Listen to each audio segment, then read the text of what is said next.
Hi friends, எல்லாம் எப்படி இருக்கீங்க? இன்றைக்கி கருணைக்கிழங்கு புளிக்குழம்பு எப்படி செய்கிறதுன்னு தான் பார்க்க போகிறீங்க. அதுக்கு கருணைக்கிழங்கோட கொஞ்சமாக புளி சேர்த்து வேக வச்சு தோலை நீக்கி எடுத்துக்கணும். இன்றைக்கி என்கிட்ட புளிய மரம் பக்கத்துலேயே இருக்குது, அதனால நான் புளிய இலையை தான் யூஸ் பண்ணுவேன். கொஞ்சமாக கடாயில் எண்ணெய் விட்டு வெந்தயம், வெங்காயம், பூண்டு, கருவேப்பிலை இதெல்லாம் சேர்த்து நல்லா வதக்கிக்கணும். இது நல்லா ப்ரௌனிஷாக ஆகணும். இது வதக்கும் போதே ஒரு ஸ்மெல் வரும், சூப்பரான ஒரு ஸ்மெல்.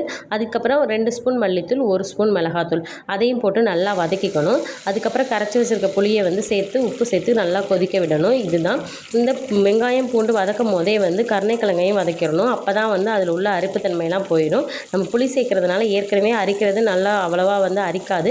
ஆனால் இந்த மாதிரி எண்ணெயில் சேர்த்து வதக்கும் போது இன்னும் ரொம்பவே டேஸ்ட்டாக இருக்கும். இந்த மாதிரி செஞ்சு பாருங்கள், குழம்பு ரொம்பவே டேஸ்ட்டாக இருக்கும். அதுக்கப்புறம் இந்த மாதிரி இந்த ஸ்டேஜில் கருணைக்கிழங்கை போட்டு வதக்கிட்டு அதுக்கப்புறம் இந்த கரைசலை போட்டுக்கணும். இன்றைக்கி எங்கள் வீட்டில் தக்காளி இல்லை, அதனால் நான் தக்காளி சேர்க்கலை.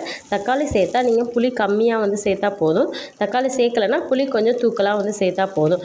இது நம்ம சாப்பாட்டுக்கு ரொம்பவே டேஸ்ட்டாக இருக்கும். அதை விட மத்தியானம் வைக்கிற குழம்பு நைட்டு சாப்பிட்டா அதை விட அல்டிமேட்டாக இருக்கும். இதுக்கு பேராக முட்டை, வத்தல் இதெல்லாம் வச்சு சாப்பிட்லாம். இன்றைக்கி இதுதான் எங்கள் வீட்டில் லஞ்சுக்கு சமைச்சிருக்கேன். உங்கள் வீட்டில் என்னென்னு கமெண்ட் பண்ணுங்கள். வீடியோ பிடிச்சிருந்தால் லைக் பண்ணுங்கள், ஷேர் பண்ணுங்கள், சப்ஸ்கிரைப் பண்ணுங்கள். பாய்.